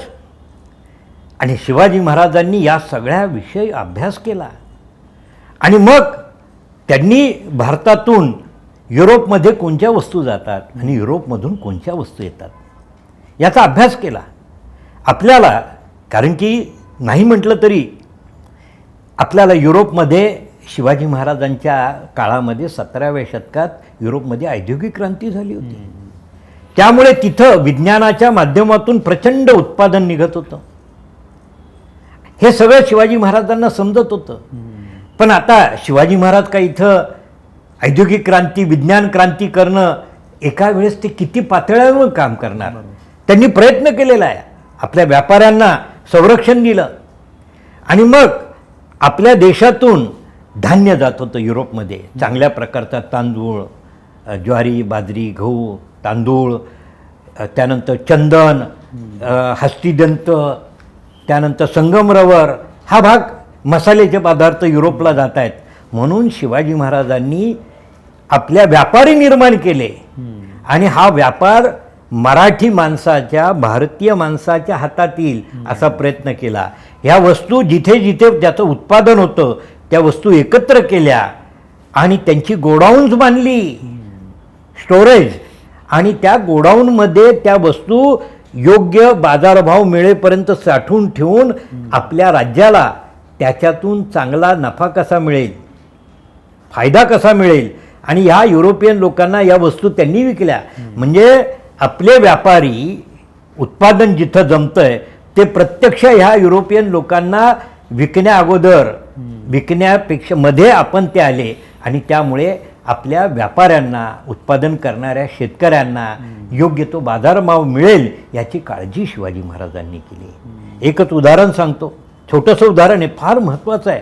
काय झालं की त्यावेळेस एक वर्ष असं घडलं की जे आपल्या पश्चिम किनारपट्टीवर अनेक ठिकाणी कल्याण, भिवंडी, काही ठिकाणी मुरुड वगैरे, जंजिरा ह्या भागामध्ये मिठाचं उत्पादन करणं हा आपला मोठा व्यापार होता. युरोपला मीठ, संपूर्ण आशिया खंडात आणि युरोपमध्ये हे मीठ जात होतं संपूर्ण जगामध्ये त्यावेळेच्या. आणि अशाच पद्धतीचा व्यापार हा गोव्यामध्ये पोर्तुगीज लोक मिठागरं करत होती. तर त्या वर्षी काय झालं की महाराष्ट्राच्या भागामध्ये, आपल्या पश्चिम किनारपट्टीच्या महाराष्ट्राच्या भागामध्ये फार मोठं नैसर्गिक आपत्ती निर्माण झाली आणि त्याच्यामुळे मीठ उत्पादन करण्याच्या प्रक्रियेमध्ये खूप खर्च झाला. त्यामुळे आपल्याला उत्पादन खर्च मिठाचा वाढला. या उलट गोव्यामध्ये तसं काय हे झालं नव्हतं, त्यामुळे गोव्यातलं मीठ स्वस्त होतं. आणि मग पोर्तुगीज लोक काय करायचे की हे गोव्यातलं मीठ जगात विकायला लागले आणि आपल्यालाही खरेदी करावं लागलं आपल्या देशावरच्या लोकांना. आणि मग शिवाजीराजांनी विचार केला की आपण जर आपला मिठाचा व्यापार बुडेल, आपलं महागाचं मीठ कोण घेईल. आणि मग शिवाजी महाराजांनी त्यात फार सुंदर मार्ग काढला की गोव्यात पोर्तुगीजांचं मीठ जे आपल्या स्वराज्यात विक्रीसाठी येईल त्या मिठावर त्यांनी कर बसवला आणि आपल्या शेतकऱ्यांना तो कर जो गोळा झाला तो आपल्या शेतकऱ्यांना सवलत देऊन आपल्या मिठाची कमी किंमत करायला लावली. त्यामुळे गोव्यातलं मीठ आणि स्वराज्यातलं मीठ यांचा भाव समान झाला.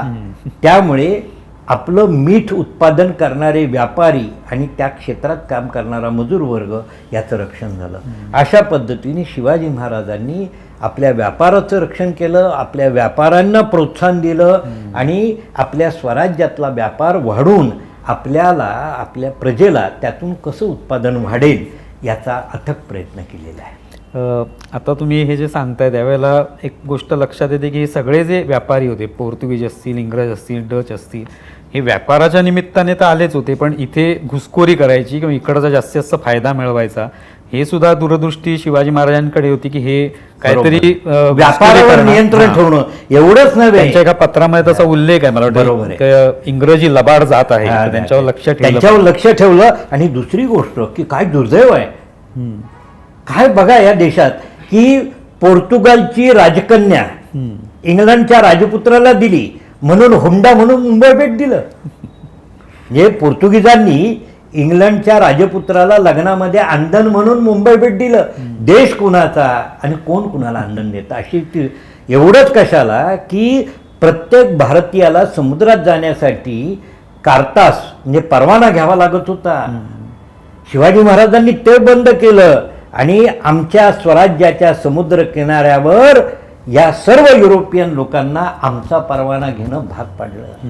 केवढी मोठी ही क्रांती आहे. आणि अशा पद्धतीने शिवाजी महाराजांनी या सर्व क्रांत्या, पण त्यातली सगळ्यात महत्त्वाची क्रांती म्हणजे शिवाजी महाराजांची सांस्कृतिक क्रांती. ही कशासाठी, हे सगळं शिवाजी महाराज हे सगळं जे काही केलं हे कशासाठी केलं, तर सांस्कृतिक क्रांतीसाठी केलं. अनेक शतकं आपला हिंदू समाज, आपली संस्कृती आणि हा देश या परकीय आणि परधर्मीयांच्या अन्यायी, अत्याचारी, गुलामीत खितपत पडलेला होता, त्याला मुक्त करणं हे शिवाजी महाराजांचं खरं तर अंतिम ध्येय होतं. आणि त्यालाच मी शिवाजी महाराजांची सांस्कृतिक क्रांती करतो. मग बघा, शिवाजी महाराजांनी पहिलं काय केलं की इथं आलेले पोर्तुगीज ह्या युरोपियन लोकांनी आपला धर्म लादला. इथं आलेल्या ह्या अफगाण, अरब, इराणी, तुर्क, अफगाणी ह्या सगळ्यांनी इथं इस्लामचं आक्रमण झालं आणि त्यांनी खरं तर प्रत्येकाला आपापल्या इच्छेप्रमाणे धर्माने वागण्याचा अधिकार असला पाहिजे. परंतु इथं काय घडत होतं, इथं आपला धर्म लादण्यासाठी प्रयत्न होत होता, त्यासाठी अत्याचार, अन्याय केला जात होता. जो मुसलमान नाही त्या परधर्मीय हिंदूंवर जिझिया कर लादला जात होता. आणि अशा वेळेस शिवाजी महाराजांनी त्यांच्यावर अन्याय अत्याचाराने आपला धर्म लादला केला. आणि मग शिवाजी महाराजांनी ज्याच्यावर अन्याय अत्याचाराने धर्म लादलेला आहे त्याला स्वधर्मात येण्याचा शिवाजी महाराजांनी मार्ग केला. त्यासाठी त्यांना इथल्या धर्म मार्तंडांशी संघर्ष करावा लागला. आणि मग शिवाजी महाराजांनी बघा, नेतोजी पालकर ज्याला अन्यायाने औरंगजेबाने त्याला बाटवून कुलीखान केलेलं होतं, त्याला स्वधर्मात येण्याची इच्छा होती. शिवाजी महाराजांना विनंती केली, शिवाजी महाराजांनी त्याला शुद्ध केलं. शिवाजी महाराजांचे मेहुणे बजाबा निंबाळकर, सईबाईंचे भाऊ, संभाजीराजांचे मामा, त्याला आदिलशहाने बाटवलं होतं अन्यायाने. आणि अशा वेळेस त्यांनी विनंती केली. शिवाजी महाराजांनी बजाबा निंबाळकराला परत स्वधर्मात घेतलं. पण त्याहीपेक्षा सगळ्यात अवघड गोष्ट शिवाजी महाराजांनी केली की त्या बजाबा निंबाळकराला पुन्हा हिंदू केल्यानंतर त्याला हिंदू धर्मातलं स्थान काय. आणि म्हणून बजाबा निंबाळकराचा मुलगा महादाजी त्याला आपली पुढची मुलगी दिली हो. त्यानंतर नेतोजी पालकरच्या त्याला मुलगा नव्हता म्हणून त्याच्या पुतण्याला स्वतःची मुलगी दिली. म्हणजे स्वधर्मात आलेल्या व्यक्तीला स्वधर्मातलं स्थान निश्चित करण्यासाठी शिवाजीराजांनी स्वतःच्या पुढच्या मुली दिल्या आणि त्याचं स्वधर्मातलं स्थान. एवढी क्रांती, ही अशक्य गोष्ट शिवाजी महाराजांनी केली. आणि त्याचबरोबर त्यांनी धार्मिक क्रांती, गुलामीतून मुक्त. बघा की आपल्या कुणी यावं, आमची मंदिरं पाडावी आणि तिथं मशिदींची निर्मिती करावी, हा खरं तर अन्याय आहे. चर्च बांधावे, मंदिरं पाडून चर्च बांधणं किंवा मशिदी बांधणं हा कुठला न्याय आहे. तुम्हाला जर तुमची धर्मस्थळं बांधायची, तुम्हाला मशिदी बांधायची असेल, एवढी प्रचंड भूमी होती, कुठेही तुम्ही मशिदी बांधू शकता. पण मशिदी बांधण्यासाठी तुम्हाला देवळं पाडावी लागतात, हा अन्याय होता. आणि चर्च बांधण्यासाठी तुम्हाला मंदिरं पाडावी लागतात, हा अन्याय शिवाजी महाराजांना असह्य होत होता. आणि म्हणून शिवाजी महाराजांनी तीही क्रांती केली.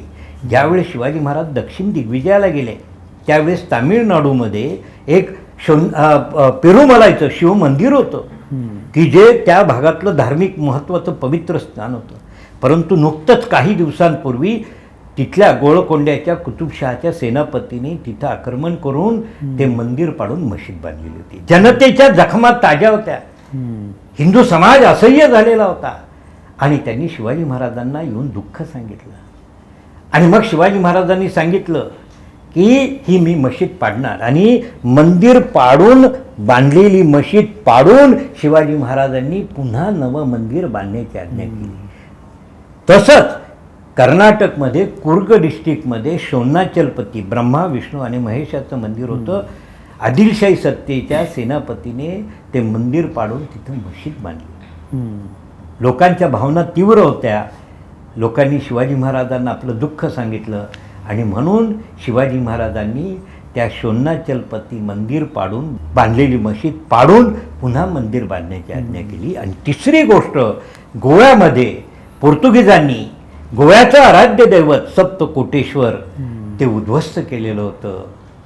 आणि म्हणून शिवाजी महाराजांनी सप्तकोटेश्वराचं पुनर्निर्माण केलं. त्यालाही आता 350 वर्ष झाली आणि मी भाग्यवान आहे की त्या गोवा सरकारने सप्तकोटेश्वराचा नुकताच जीर्णोद्धार केला, त्याचा विकास केला आणि त्याच्या पूजेला बसण्याचा मान मला दिला. अशा गोष्टी घडल्या. आणि शिवाजी महाराज इथंच थांबले नाही, त्यांनी भाषा शुद्ध केली. या परकीयांनी आपली भाषा लादण्याचा प्रयत्न केला. अशा वेळेस शिवाजी महाराजांनी राज्य व्यवहार कोश निर्माण करून या परकीयांच्या शब्दांना प्रति मराठी शब्द दिले. हा पहिला राज्यकर्ता आहे. अनेक शतकांनंतर आपली मुद्रा संस्कृतमध्ये, शिवाजी महाराजांची संस्कृत मुद्रा करणारा हा या देशातला अनेक शतकांनंतरचा पहिला राज्यकर्ता आहे. आणि फक्त वयाच्या 15व्या वर्षी शिवाजी महाराजांनी आपली राजमुद्रा संस्कृतमध्ये केली. आणि 15व्या वर्षी एक उदात्त ध्येय आपल्यासमोर ठेवलं की हे राज्य कसं मी निर्माण करणार आहे. 15 वर्षाचा एक तरुण मुलगा अनेक शतकांनंतर या राष्ट्रामध्ये म्हणतो की मी हिंदवी स्वराज्य निर्माण करणार आहे. आणि हे स्वराज्य कसं असेल तर प्रतिपदेचा चंद्र पौर्णिमेचा चंद्राकडं जसा वाढत जातो तसं माझं हिंदवी स्वराज्य हे वाढत राहील. आणि त्याचीच परिणती शिवाजी महाराजांनी जे ध्येय आपल्या वराशी बाळगलं आणि त्या ध्येयाची परिणती, त्याचा संकल्पाची पूर्तता म्हणजेच त्या शिवाजी महाराजांनी ज्येष्ठ शुद्ध त्रयोदशी 6 जून 1674 रोजी केलेला आपला राज्याभिषेक. शिवाजी महाराजांनी एक राज्याभिषेक करून जगाला दाखवून दिलं की मी जगामध्ये एक सशक्त आदर्श असं हिंदवी स्वराज्य निर्माण केलेलं आहे की जे स्वराज्य लोककल्याणासाठी आहे. शिवाजी महाराजांच्या राज्यात माझं आणखी आहे, मला सांगणं आहे की जसं ह्या देशामध्ये परकीयांनी परधर्मीयांनी भारतीयांवर अन्याय अत्याचार केले, शिवाजी महाराजांनी तसं केलं नाही. शिवाजी महाराजांच्या स्वराज्यामध्ये राहणारा मग तो मुस्लिम बांधव असेल, ख्रिश्चन बांधव असेल आणि हिंदू बांधव, त्या सगळ्यांना एकाच न्यायाने आपल्या स्वराज्यात सुख देण्याचं कार्य शिवाजी महाराजांनी केलं. आणि म्हणूनच शिवाजी महाराज आजही आदर्श आहे. शिवाजी महाराजांचा आदर्श काय सांगावा. शिवाजी महाराजांचे शत्रू देखील त्यांचं वर्णन करताना पोर्तुगीज गव्हर्नर शिवाजी महाराजांची तुलना जुलियस सीझरशी करतो, तर भारतातील इंग्रज गव्हर्नर शिवाजी महाराजांची तुलना अलेक्झांडरशी करतो. म्हणजे त्यांचे जे आदर्श होते अलेक्झांडर आणि जुलियस सीझर यांच्याशी शिवाजी महाराजांची तुलना करतायत. पण शिवाजी महाराज त्याच्याही पुढे होते. जुलियस सीझर आणि अलेक्झांडर हे मोठे महान सेनापती होते, परंतु ते आदर्श राज्यकर्ते नव्हते. शिवाजी महाराज जेवढे महान सेनापती होते तेवढेच ते महान आदर्श राज्यकर्ते होते. आणि म्हणूनच आज 21व्या शतकातील जगातल्या कोणत्याही लोकशाही राष्ट्राला आदर्श वाटावेत असे शिवाजी महाराज होते. आणि त्यांचं स्मरण करणं आणि त्यांच्याकडून प्रेरणा घेऊन आपण आपल्या राष्ट्राला, हिंदुस्थानला पुन्हा एकदा सशक्त हिंदुस्थान, भयमुक्त हिंदुस्थान, भ्रष्टाचारमुक्त हिंदुस्थान, विज्ञाननिष्ठ हिंदुस्थान आणि एक आदर्श हिंदुस्थान निर्माण करणं हीच खरं तर शिवाजी महाराजांच्या प्रती खरी आपण निष्ठा किंवा त्यांच्या प्रती आपण आपलं नतमस्तक होण्याचा हा एक मंत्र आहे असं मला वाटतं. आणि तेच ध्येय घेऊन आपण आपल्याला कार्याला लागावं असं मला वाटतं. सिद्ध व्हावं असं प्रत्येक भारतीयाने सिद्ध व्हावं एवढंच मला या प्रसंगी सांगावंसं वाटतं. धन्यवाद. मला फक्त एक प्रश्न विचारायचा आहे त्या निमित्ताने की त्यांचा राज्याभिषेक झाला रायगडावर आणि त्यानंतर म्हणजे त्यानंतर त्यांचं ते फार काळ राहिले नाहीत, पण त्यानंतर सुद्धा ही जी त्यांची क्रांती आहे ही कशी पुढे चालवली गेली आणि कशा पद्धतीने हा जो पाया आहे त्यांनी रचलेला स्वराज्याचा हा तेवढाच अभेद्य आहे. खरं सांगायचं तर तुम्ही 1674 शिवाजी महाराजांचा राज्याभिषेक झाला. त्यानंतर 6 वर्ष शिवाजी महाराज जगले आणि त्यांनी दक्षिण दिग्विजय केले. 2 दिग्विजय करून त्यांनी जेवढं स्वराज्य महाराष्ट्रात होतं तेवढं स्वराज्य दक्षिण भारतात निर्माण केलं. एक नवी राजधानी जिंजीमध्ये निर्माण केली आणि दक्षिण भारतातल्या लोकांनाही नवी प्रेरणा दिली.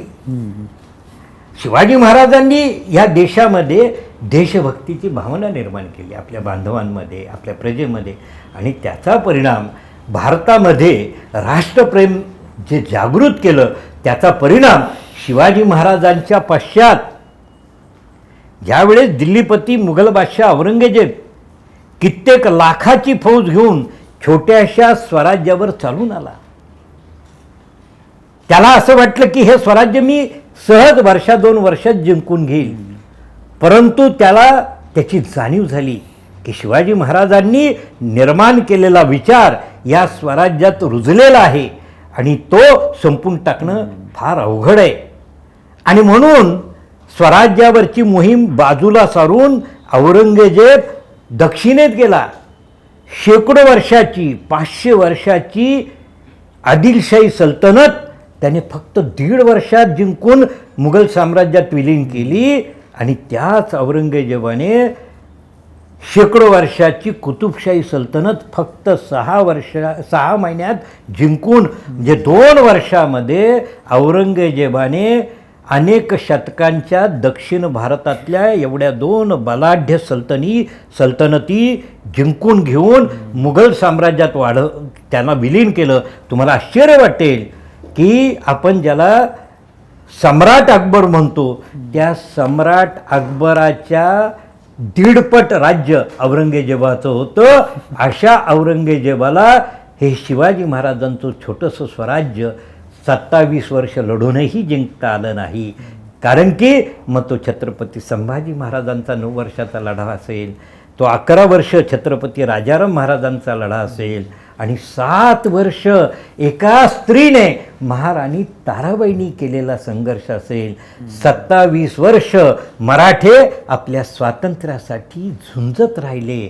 जगाच्या इतिहासात स्वतःच्या स्वातंत्र्यासाठी कसा संघर्ष करावा याचं आपल्याला याच्यातून दर्शन घडतं.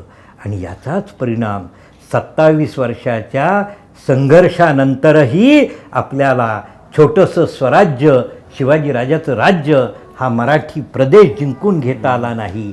यामुळे निराश झालेला औरंगजेब 20 फेब्रुवारी 1707 याच महाराष्ट्रात समाप्त झाला.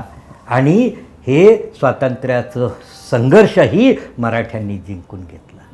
मला एक फक्त शेवटचा प्रश्न विचारायचा आहे. राष्ट्रप्रेमाबद्दल तुम्ही म्हणालात, आज राष्ट्रप्रेमाची किंवा हा जो राष्ट्रवाद आहे त्याची नितांत गरज आहे. काय वाटतं म्हणजे शिवाजी महाराजांचा हे सगळा हा जो प्रवास आहे, हे जे सगळं त्यांनी निर्माण केलेलं आहे त्याकडे लोकांनी कशा पद्धतीने पाहिलं? तुम्हाला आश्चर्य वाटेल जर शिवचरित्राचा ज्या वेळेस मी शिवाजी महाराजांची महती सांगत असतो त्यावेळेस माझ्या लक्षात येतं की प्रभू रामचंद्रांचं चारित्र्य आणि भगवान श्रीकृष्णांची राजनीती म्हणजेच प्रभू रामचंद्र आणि भगवान श्रीकृष्णांचा संगम म्हणजे छत्रपती शिवाजी महाराज. आणि आम्हाला तोच आदर्श पुढं घेऊन जायचा आहे आणि एक महान राष्ट्र घडवायचं आहे, एक आदर्श समाज घडवायचा आहे. आणि त्यासाठी मी नेहमी सांगतो की आदर्श व्यक्ती आदर्श समाज घडवतो आणि आदर्श समाजच आदर्श राष्ट्र घडवतो. जर आम्हाला आदर्श राष्ट्र घडवायचं असेल तर आम्हाला आदर्श समाज घडवावा लागेल. आणि आम्हाला आदर्श समाज घडवायचा असेल तर आम्हाला व्यक्ती आदर्श घडवावी लागेल. कारण की व्यक्तीतून राष्ट्र घडतं, व्यक्तीतून समाज घडतो. आणि जर व्यक्ती आदर्श घडवायचे असेल तर आमच्यासाठी शिवाजी महाराज हे सगळ्यात मोठी प्रेरणा आहे. आणि त्याच प्रेरणेतून आपण या आपल्या उदात्त ध्येयाला सिद्ध होऊ असं मला सांगावंसं वाटतं. खूप खूप धन्यवाद. तुम्ही जो हा शेवटचा मुद्दा उपस्थित केलात की अशीच आदर्श व्यक्ती जर निर्माण झाली तर आदर्श समाज निर्माण होऊ शकतो. आणि तेच कुठेतरी जिजाऊ माँसाहेबांनी सुद्धा ओळखलं होतं आणि त्यातून त्यांनी एक आदर्श व्यक्ती शिवाजी महाराजांसारखी घडवली. शिवाजी महाराजांनी महिलांना प्रतिष्ठा प्राप्त करून दिली. तो एक त्यांच्या क्रांतीचा टप्पा आहे.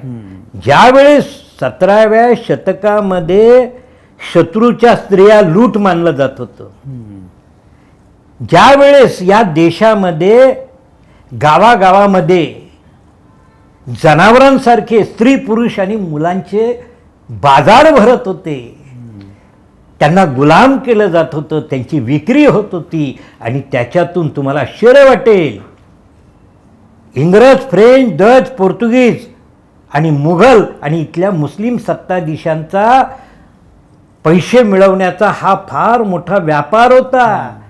गुलामांचा व्यापार हे त्यांच्या राष्ट्राचं उत्पन्नाचं साधन होतं आणि अशा वेळेस शिवाजी महाराजांनी गुलाम बंदी केली, गुलामाच्या विक्रीवर बंदी केली. एवढंच नव्हे, स्त्रीला प्रतिष्ठा प्राप्त करून दिली. एका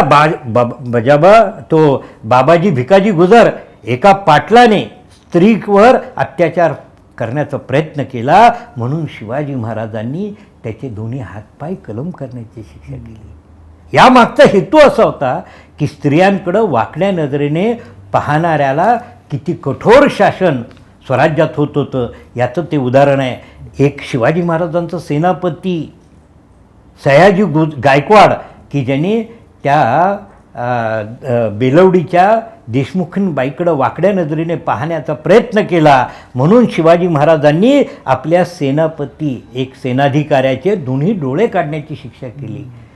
असा शिवाजी महाराज की बघा, शत्रूच्या म्हणजे कल्याण भिवंडीच्या त्या मुघल सुभेदाराच्या स्त्रियांना आपली पाठची बहीण मानून त्यांची खना नारळाने ओटी भरून सन्मानपूर्वक साडी चोळी देऊन पाठवणी करणारा, त्यांचा रक्षण करणारा शिवाजी कुठे, आणि आपल्या आईसारख्या वयाच्या मोठ्या भावजेवर बलात्कार करणारा औरंगजेब कुठे, मग आपल्या भावांची हत्या करणारा, आपल्या वडिलांना मरेपर्यंत तुरुंगात टाकणारा, आपल्या भावजेवर बलात्कार करणारा आणि आपल्या मुलाला विषप्रयोग करून मारणारा औरंगजेब एका बाजूला आहे.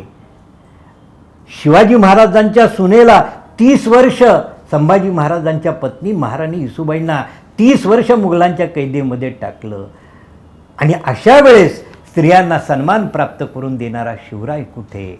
आणि म्हणून शिवाजी महाराजांचा लढा हा नीती अनिती, धर्म अधर्म, न्याय अन्याय, म्हणजे त्यांना अन्यायाविरुद्ध, अधर्माविरुद्ध, अनितीविरुद्धचा हा एका महान ध्येयाचा, एका विचाराचा लढा होता असं म्हटलं तर वावगं ठरणार नाही. धन्यवाद. धन्यवाद सर. तुम्ही न्यूज डंकाशी संवाद साधलात आणि अक्षरशः छत्रपती शिवाजी महाराजांचं एकूण जे चरित्र आहे ते लोकांसमोर मांडलं. तर आम्ही आशा करतो की यातून निश्चितपणे अनेक लोक बोध घेतील, त्यातून आपल्या घरामध्ये हे चांगली व्यक्ती घडवण्याचा प्रयत्न होईल, त्यातून चांगला समाज निर्माण होऊ शकेल अशा अपेक्षा आहेत. खूप खूप धन्यवाद. धन्यवाद. मित्रांनो, आत्ताच आपण ज्येष्ठ इतिहास संशोधक पांडुरंग बलकवडेजी यांच्याशी संवाद साधला. तुम्हाला हा एपिसोड कसा वाटला आहे जरूर कळवा. आमचा व्हिडिओ जास्तीत जास्त लाईक करा, शेअर करा. धन्यवाद.